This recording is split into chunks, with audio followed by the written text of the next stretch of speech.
This episode of the Better Two podcast is brought to you by Kitty Mystic and DM Needham, author of My Days with the Dark Muse, as well as Love is Worth Waiting For.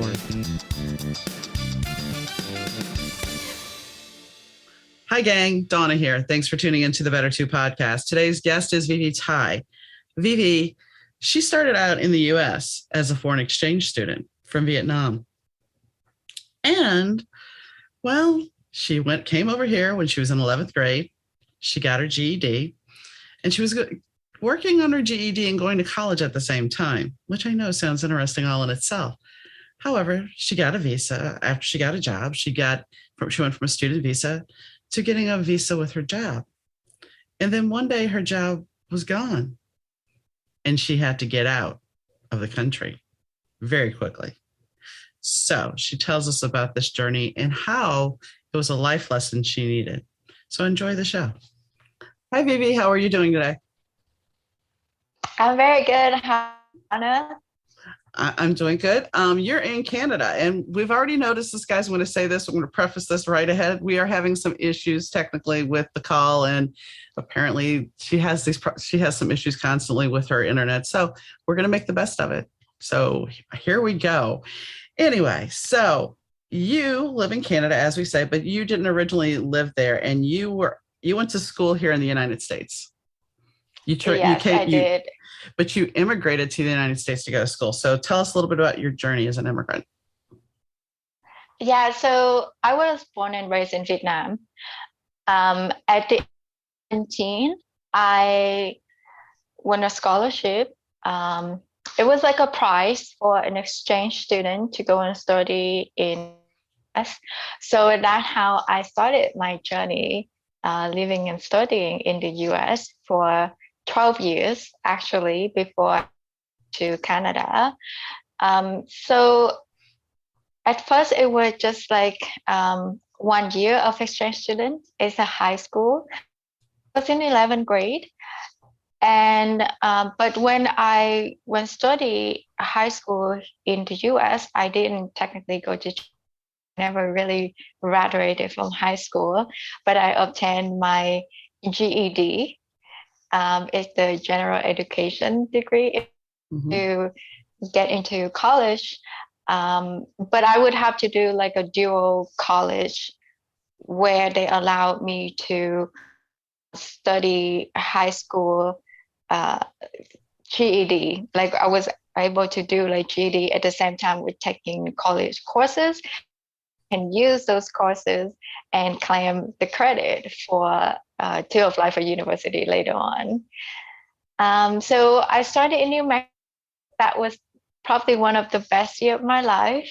It was fabulous, amazing, just because it was every so different outside of Vietnam. I was like very curious about different culture and different places, and because I love traveling, I remember like at that age I went to the US at 17 alone by myself. I actually had a layover in Korea, and I took a bus to downtown Seoul just to see Korea, and I almost missed my flight to the US. Oh no. I lost my package for 2 weeks. Wow. But that's how excited I was. Just get out of Vietnam and explore the world and see different kind of cultures and people. I wasn't very scared, more like excited to be in the US. So fast forward 12 years from high school and to obtain my chemical engineering degree at Texas. Then later I applied for a research assistant at MIT. Then I obtained my master program, medical engineering at Cornell University. After that, everything started to slowly falling apart. when I get my job at the one of the biggest hospital in the US at the time, in Boston, because I didn't like the job, and it wasn't anything related to my field, to my, even though it was about clinical engineering, but it's more related to IT. It wasn't anything to do with medical. So I wasn't thrilled about it, and it was a stressful environment in the hospital. If you don't know already how stressful to work at the hospital is, so crazy, and because it's a gigantic hospital. Anyhow, the job very well, and I ended up losing that job. At the time, I was on H-1B visa. So at first I was a student, I was on student visa, but when you get a job, then you have to switch to H-1B visa. And what H-1B visa allows you to do is to only work for that employer within the country. If you lose a job or if you switch to a different, your visa would be invalid. The new employer would have to apply the job for you, to apply the visa for you again. So at time it was 2014, 2013, 2014. There was a lot around H-1B visa. They restricted the quota, which means there's less number of the visas are issued within the year. Only apply the visa in certain time of the year. So it was ridiculously difficult to H-1B visa. You would have to get very, very high quality profile on your resume or on your record. Like you really have to prove your status in order to get the H-1B visa. And I was lucky to have one with that. So it wasn't really possible. It wasn't like easy for me to apply for another job and get H-1B visa again. It was almost like a one-time thing. So because you stay in the country when you have the visa, when you lose your employment, you have to leave the country immediately. There wasn't any grace period. There wasn't any law around it. So there wasn't anything of state you have to leave, but because your visa is invalid when you lose your employment, so you technically have to leave immediately. So it's like a gray area that nobody really understands what to do. Well, I mean, that's kind of insane because when you have leases on an apartment, you may own a home. I mean, there's a lot of different avenues that, how do you all of a sudden within a blink of an eye have to up in your life and go, okay, I don't live here anymore. Where am I going to go? Yeah. After 12 years. So that was the reason why I was stressed and depressed during that time. It was probably the lowest time of my life, because everything that I was built up to for, and I lost everything in a moment. And so it was very devastating, and I had to leave the country and went back home to Vietnam, and to face my biggest fear, is the fear of failure, seeing my family. Because in Asian culture, it's like if you get to go study, you bring honor to your family. But going home with nothing feels like you disappoint.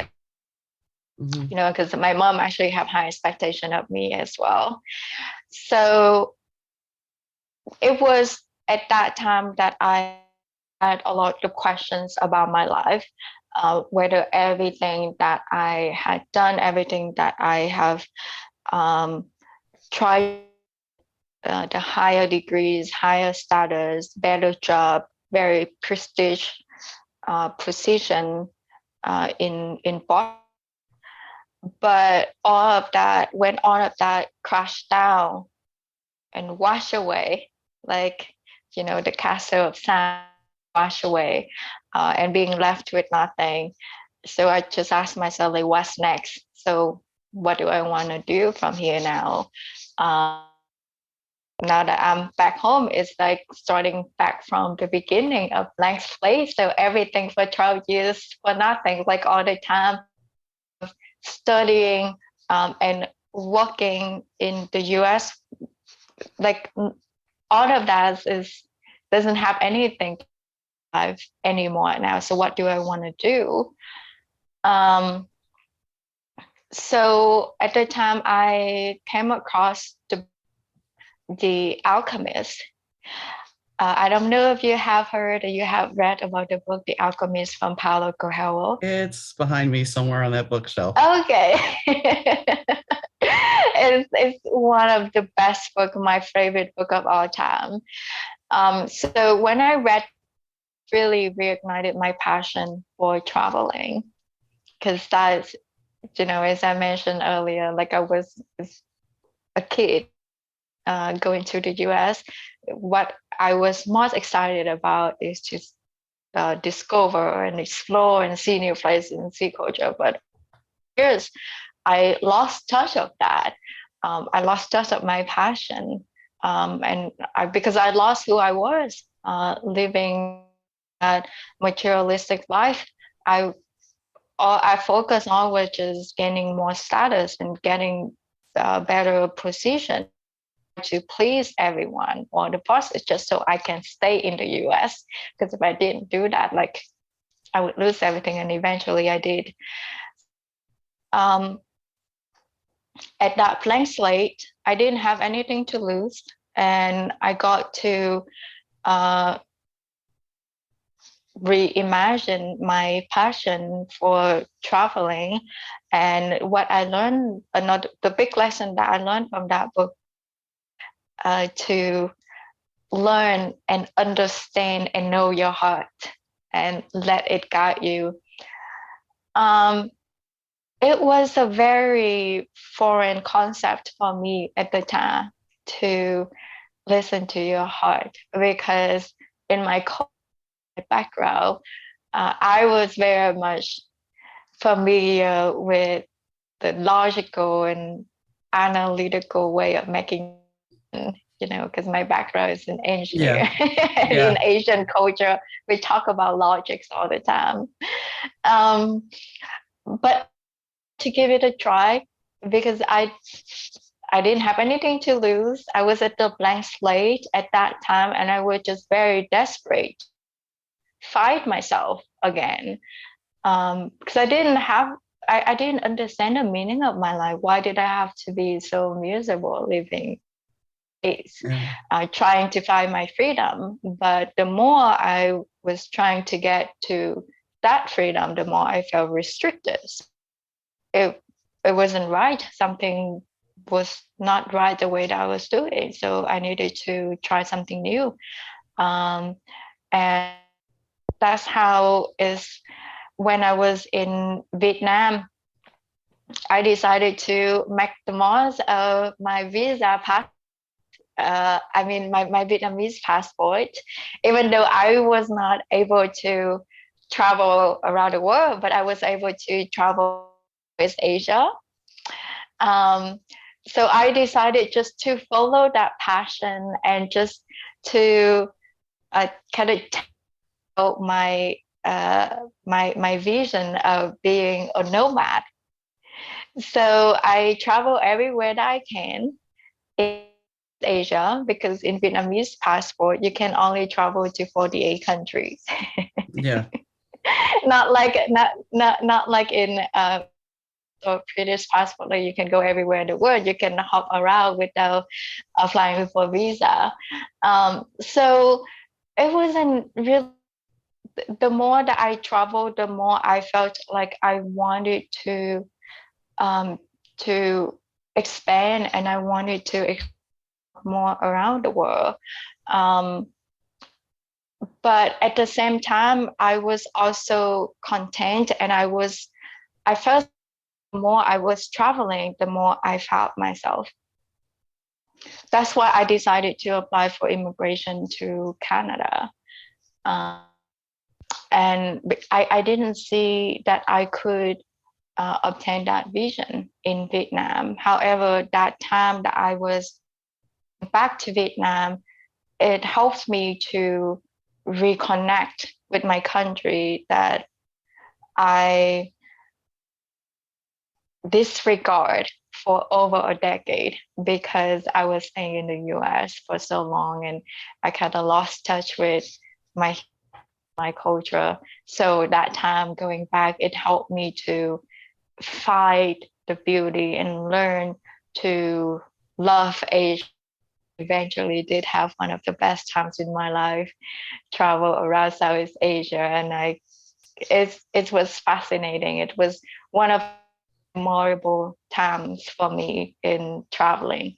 That was in Asia, and so I was like looking back now, just so very thankful for that opportunity to have and like to kick me out of the US just so I can to my roots and eventually find my freedom here in Canada. So why did you choose Canada? I mean, there's England, there's other places. Why did you choose Canada? Well, it's my friend recommended me. He was like, why don't you just apply for immigration to Canada? Fair enough. Fair enough.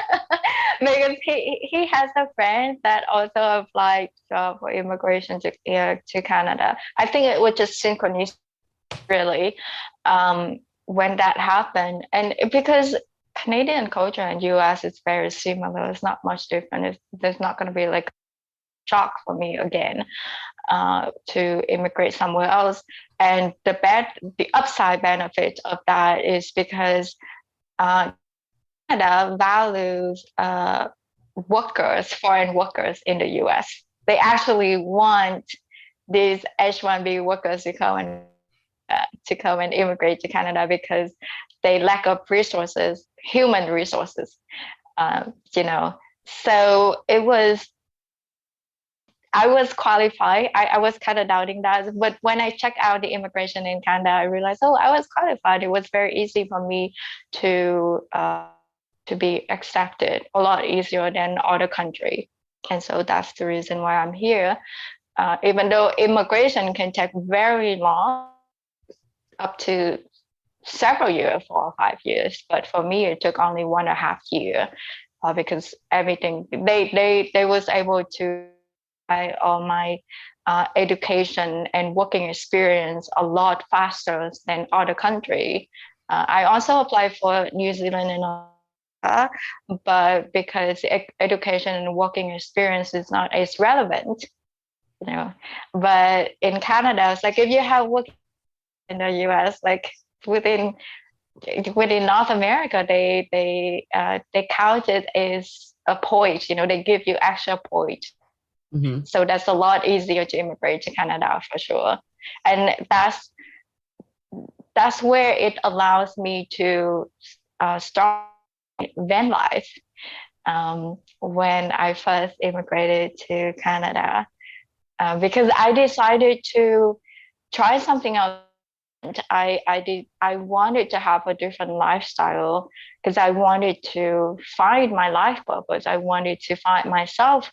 And when I was researching different lifestyles in Canada, van life came across to me, and I thought it's the perfect.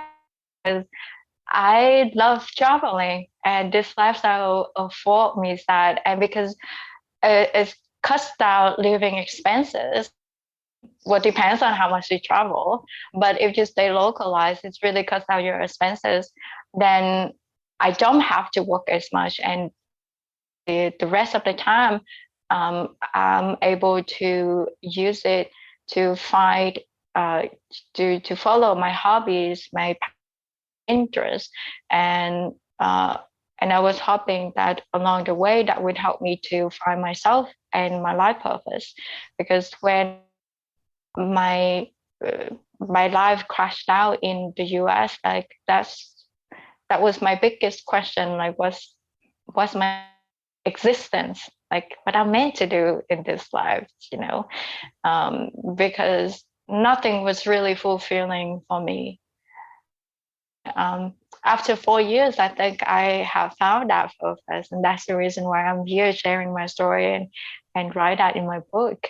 And I'll be able to inspire others to find their freedom and to um, be in touch with themselves and get to know, and eventually get um, to shine that part of themselves and contribute that authentic self to the world. Okay. On that note, we're going to take a break for a minute and we'll be right back. And we're back. You had mentioned the Alchemist. Have you read the Celestine Prophecy?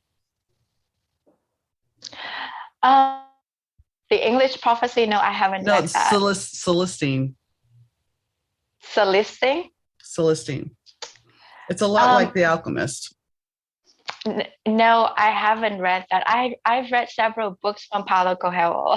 Oh, this isn't from him. This is somebody else. Reddenfield's his last name. But it's an interesting book, and it's a lot like the Alchemist. I read that first and then The Alchemist. That's why I was asking. So your book is called Living Through Alchemy. So did The Alchemist and your travels and everything inspire this? It's actually not, but because I understand the spiritual alchemy, that's how I come to finally understand why the book was called The Alchemist, and the journey of Santiago, that traveling from Spain to Egypt. The book surface is like a traveling story, but if you really dig deep down into the Alchemist book, there's a lot of wisdom and a lot of teachings that comes from occultism, from the mystery. And well, if you read the biography of Paulo Coelho, he's an occultist. He's occultism. So I think that the book may have been the influence from, has the spiritual influence from the occultism. So the book did inspire me to travel. However, it wasn't what inspired me to write my own. Okay. What inspired me to write the book was the show called on Gaia, that's called Mystery Teaching, from Teresa Bullard, because she was the one that helped me to connect the dots of my life, the patterns of my life, only understand why I am on the alchemist journey. And because the way she explained it in spiritual context, using tarot images and wisdom to understand your own journey. So if you the 22 major arcana of tarot, I don't know if you're familiar with tarot cards. I read. Okay, the 22 major of tarot is depicts a story of a hero's journey. And some say it's a fool's journey. Some say it's a hero's journey. It depends on who you're talking to. Yeah.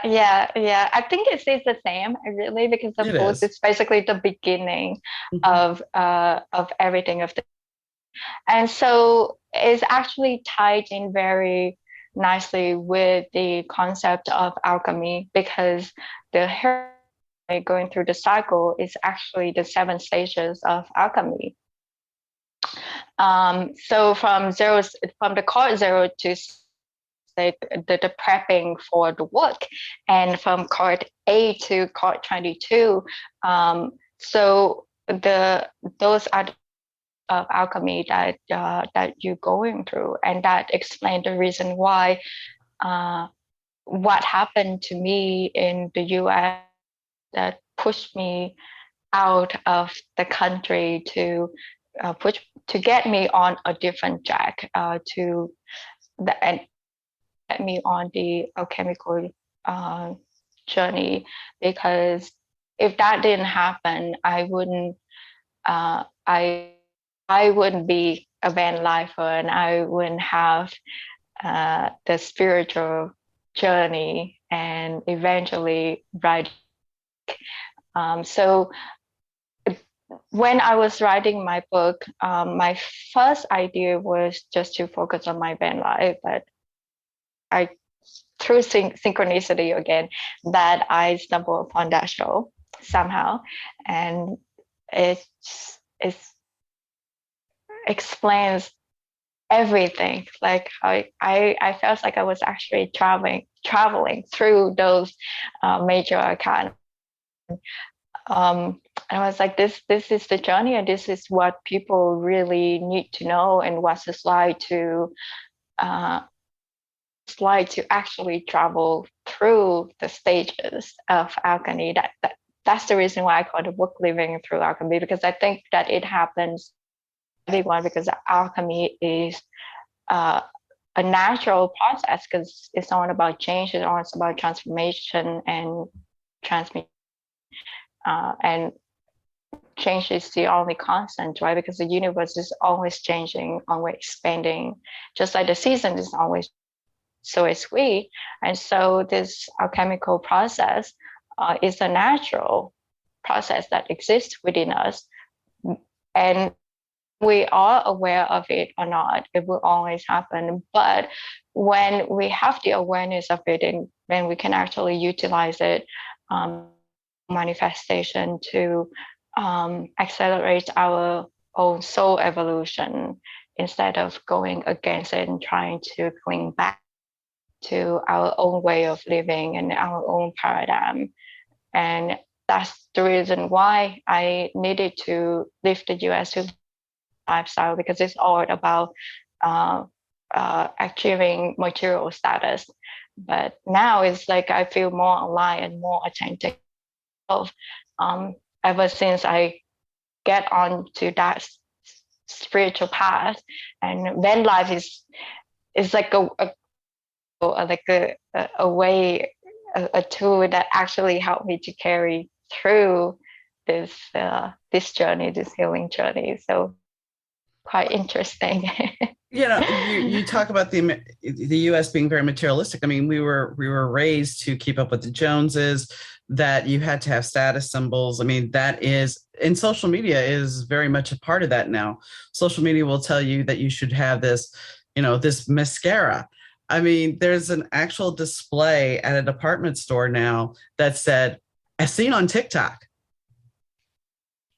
This mascara has been seen on TikTok. And it's like, so now now because it's gone viral on social media, now it's going to be touted. And it's a weird phenomenon, because you saw it on TikTok, you better have it. It's, when I was a little girl, there was this thing called the pet rock. And I know this sounds crazy, but all it was a rock with two little eyes glued on it in a box. And these things would sell for like $5 or $6. And they were selling like hotcakes, but there was nothing important about it. It was just that everybody wanted one. So everybody tried to get one. And that's the thing about America. We try to keep up with the Joneses. And if you don't keep up with the Joneses, then you're made to feel bad, that you're not good enough and you're not deserving enough because you don't have everything that everybody else has. Yeah. And that's unfortunate. For me, it's the influence of both America and also Asia as well, because I wanted to please my family. I want to meet my mom expectation. Asia is, I guess, almost like a tradition. I feel like every Asian family is like that. But it's the same here. It's the same here in this country, because you are set up to believe that you go to school. Your parents are like, well, where are the grades? I want good grades. You ask them something like, so what do you want for your birthday? Oh, I want good grades. So their expectations have to be met, and that at a certain age, which I applaud you for, you have to come to the realization that I want my expectations to be met, not anybody else's, because if their expectations aren't making you happy, if what they want for you is not what you want, you're never going to find happiness and you're never going to be in a peaceful place. Another reason that I was status is because the way that the politics is set up for international worker as well. They said that you would have to have high degrees, you would have to have higher like skill works in order to obtain certain visa. And I was chasing the green card. So in order to get the green card, you would have to have that. The more prestige you are, the easier for you to obtain a green card. And the green card for me, it was freedom, because I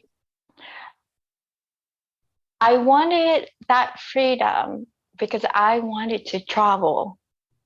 So underneath it all, I didn't really want to, achieve American dream, like settle down in one place. And because I didn't want to get kicked out of the country, I wanted to have my own independence, and I didn't have to be dependent on any employers. So that's the reason why I wanted that green card. I think that it would allow me to go and pursue my own dreams. But of course, that didn't happen, because chasing it, the more I was being restricted, because I was afraid of losing my freedom. Have you become a citizen in Canada now, or are you still on a visa? No, I'm in the process of becoming a citizen now. How does your family feel about you being a citizen of Canada? They are thrilled about it. They didn't believe that I would make it to immigration to Canada, to be honest.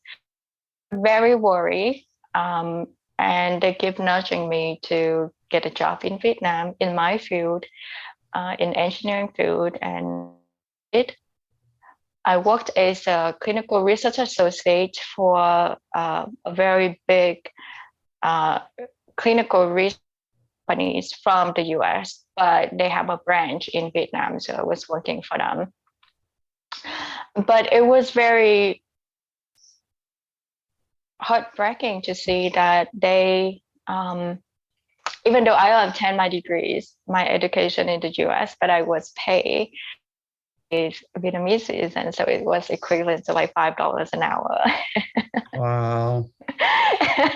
I used to make that as a disc jockey back in the 90s. So obviously I wasn't satisfied with that, and I wasn't very happy with the job anyway. Regardless, the job environment, the working environment, it was really great. My coworkers was awesome. They was very supportive, very helpful. It was a very positive working environment, not like in the hospital, even though it was stressful. But yeah, I didn't find that to be fair. How? Because my passport is Vietnamese, so my pay rate is a lot, even though it's the same companies as in the US. And even if I have this degrees, Vietnamese passport, but if I work in the US, then my salary rates would be, of course, a lot different. So I wasn't satisfied with that. But I'm going to say this: being a U.S. citizen, I worked at a company. The president of the company was here in Chicago, but the home office was in Pennsylvania. And because the home office was in Pennsylvania, they felt the need that they could pay us what people in Pennsylvania made, where the cost of living was higher here in Chicago, but that didn't matter. So they play that game here in this country, even without a Vietnamese passport. They play that game here across the board. Well, even when I was in the US as an H-1B worker, my salary rate is in general lower than the standard rate, because they kind of deduct the amount of they have to pay for the H-1B visa, which was, I think at the time, $5,000. So they deduct that into your salary. Wow. So in general, we get paid actually lower. typical American. But that what they'll tell you is, well, you should be happy. You're in America, you have a job, and Yeah, so you should be happy. And that's the thing about, I think, after the pandemic, employers can't just say, well, you should be happy you have a job, because a lot of people are like, you know what, I'm like done. yeah, yeah. I had so many strings attached in the US. That's why it's like it was hooking me everywhere. That's why I read, Um, and I feel like I have to please every single one in order to make it work. And that was the reason why I didn't have any sense of who I was. And when I got out of that, I decided, no, I'm not going back to that lifestyle. It was very miserable, and I had chronic back pain because of that.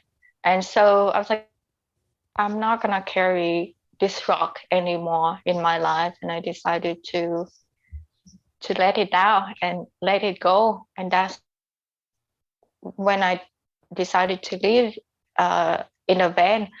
Um, I applied for jobs, whatever make me that like I was interested in. It's like I was just following my passion and see where it led me. So instead of like applying for it, I applied to work as a barista because I was interested in coffee, and I was thinking maybe I would have a coffee shop, and I would just try time and just be in solitude and just be really in touch with myself. And I started to do a lot of meditation during that as well. Like, so all this work is slowly, the healing process was slowly taking place because I didn't carry the stress anymore. And whenever I go into nature, it was like cleansing energy for my spirit somehow. And it's, in a way, it feels very addictive. And I was like, I don't want to be in this. I was like, yeah.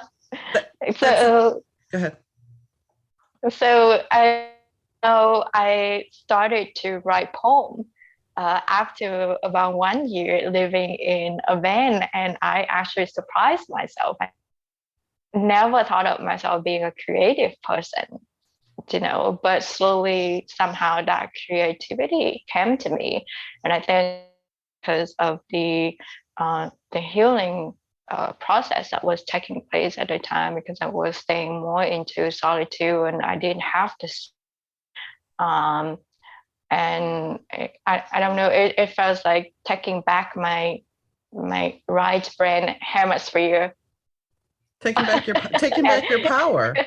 I mean, that's the thing. Yeah. Most people will sit there and say, I'm not creative. But the fact of the matter is, there's different ways to be creative. You don't have to be creative by writing poetry or painting a picture. You can be creative in your thinking, in the way you look at the world. So you have to tap into your passion.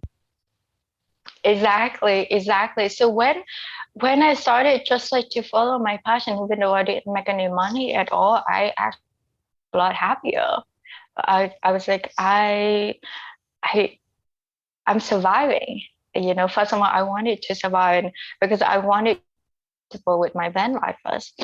It took me almost half a year to start getting comfortable with van life, and I just expanded my travel, and I eventually get a better job that I was really happy with. That enough for me to survive in the van. But when everything started to get comfortable, I realized I wasn't completely happy. Everything was working well for me. I really enjoyed my van life. I enjoyed my jobs, my friends, everything in Vancouver for more than 2.5 years. Everything worked the way that I wanted it to be. But I didn't get to thrive. I didn't get to find my purpose. I still didn't understand what it was. But in a way, I was working for companies. So in that corporate life, how is it that much different than the US? Maybe I enjoyed it and I like it better, but is it really wanted. And when the pandemic happened, I decided I had to go again. I put myself on the blank slate and find a different direction.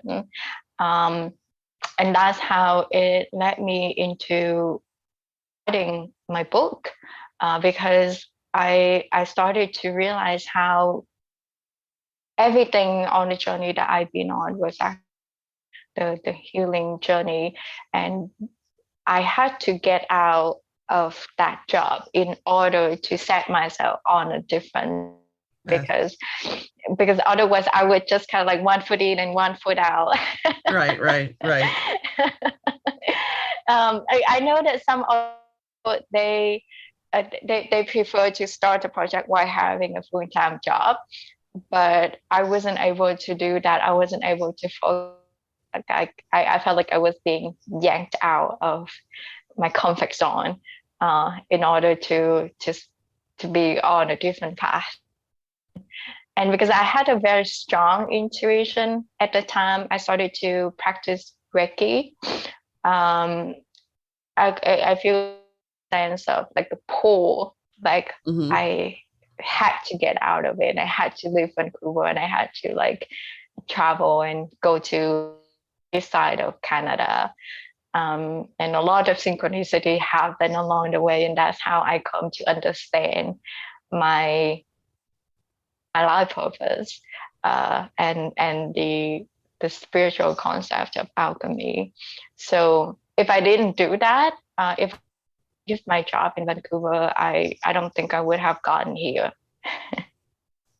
And if you're happier now, then that's what's important, because a lot of times we do stuff that doesn't make us happy, and then we're kind of like, okay, what's next? So I get it. Exactly. The tricky thing is like when you are at that comfortable spot, it's very hard to get out of it, because everything is good, but it's not extraordinary. And often we settle for less because it's because going out of that comfort zone is scary, because you don't know what's going to happen. You don't know whether you're going to fail or you're going to succeed. So there's definitely a lot of fears that can arise. Definitely. I mean, for me, like traveling during pandemic was like another level. Yeah, definitely. So are you going to write a second book, or was this just a one and done type deal for you? I do have plan to have an. I actually have several plans, because I'm also interested in coaching. When I was writing that book, it was actually for a program, but the idea for the coaching was completely different than what it would be now, because it was teaching people who would be interested in living in a van. But my heart wasn't really set on it, to really understand my spiritual journey. That's what I really want to eventually coach people on, how to go with the stages of alchemy, because that's how we all grow as human, and that's how we can contribute to the world. And I think that when you get to the last stage of alchemy,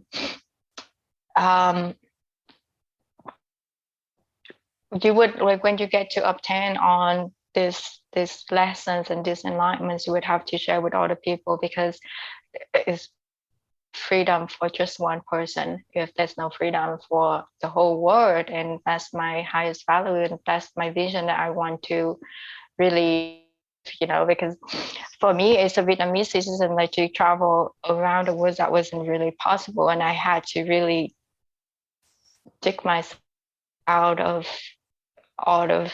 the hard work in order to be the first world citizen, in order to obtain the freedom.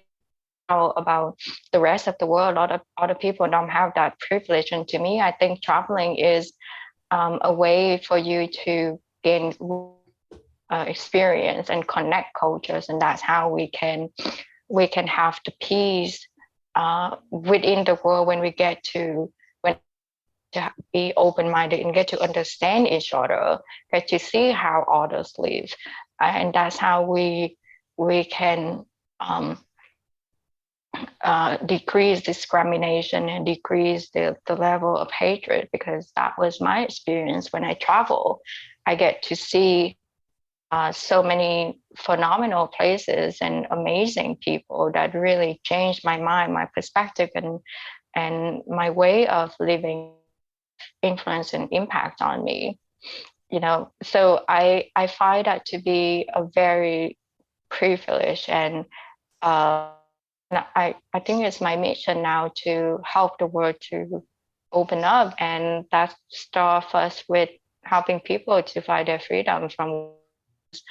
If you don't have that freedom within, you cannot have freedom in the external world as well. So the more we can help people to find freedom and peace, that's how we can build a better world. So my plans is to have definitely more books in the future, because the book that I recently published, it's not a complete journey of alchemy. I didn't put all the way to the end of the 7th stage of alchemy,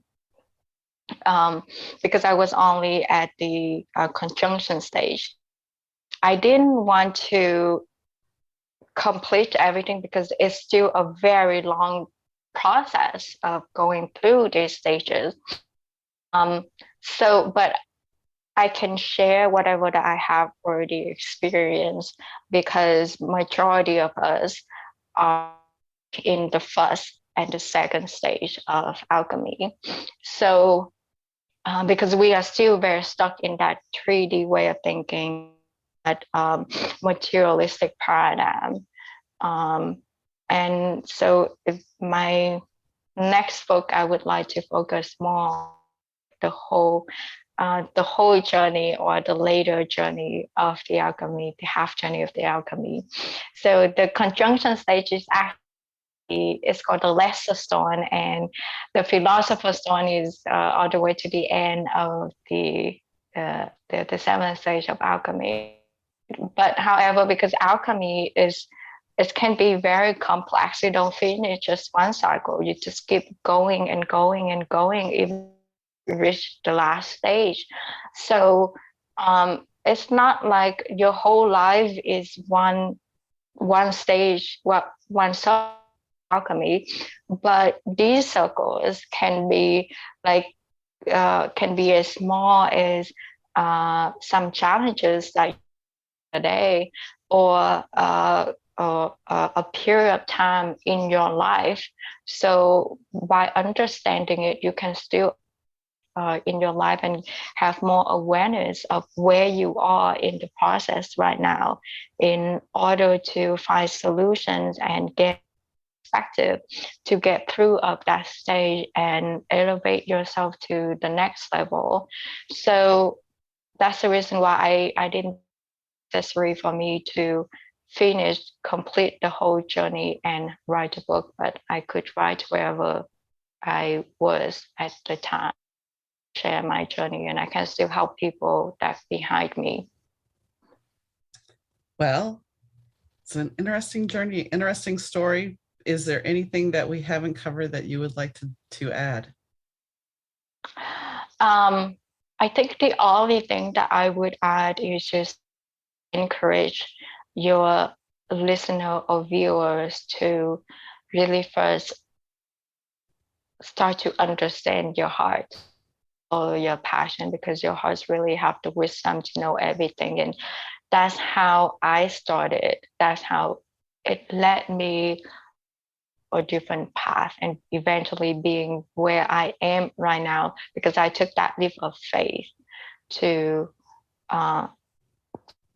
listen to my heart and to follow it, to have the courage to follow that. So it's the biggest lessons for me, the first lesson, but also the biggest and the most important lessons for me, and I still use it even until now to always make decisions by listening to my heart first. And that's where it led me to I need to learn for my highest good to find the teachers or the healing modalities that is best moment as well. So that's all that we need to start and stop letting your left brain run your whole life. But start really tuning to your heart. Definitely. Well, ViVi, I thank you for coming on. I appreciate you being here. Thank you, Anna. ViVi touched on an important lesson that a lot of guests have talked about following your passion, following your dreams. Sometimes we know we need to have a place, we need to have our security needs met, we need to have our safety goals met. And that means having a house or a roof over our head, at least, food, transportation if possible, something that gives us security. But sometimes when we have to have that security, we're taking a job that is soul sucking and we lose our passion, we lose our creativity. She didn't even know she was creative. I'm sure you picked up on that. And once she discovered a book that inspired her, she finally tapped into her creativity and she realized, hey, I have nothing to lose. So I'm going to follow my dreams. And sometimes when we get to that point where we have nothing to lose, we take that leap of faith. And that's why they call the tarot thing, well, some people call it the hero's journey, others call it the fool's journey, because the very first card in tarot is the fool. And you're about to take a leap of faith. And where will you go and where will you land? No one knows. You're just beginning the journey. So on that note, this has been a long and interesting journey for me with all the podcasts, and I still am enjoying doing it. But if you have a question, comment, or would like to be a guest on the show, please email me at Donna, DAUNA, at better2podcast.com. That's Donna at better2podcast.com. You can catch up on all the shows at better2podcast.com. You can Google that even. And all our social media links are there as well. So if you want to follow us on social media, you can do that there.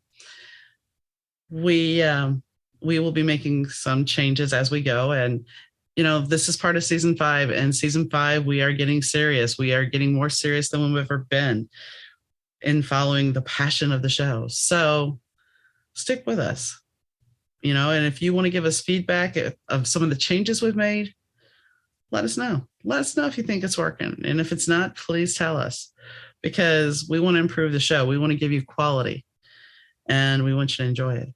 So until then, until the next episode, I guess, enjoy your day, evening, weekend, whenever. And I'll catch you next time, guys. Bye.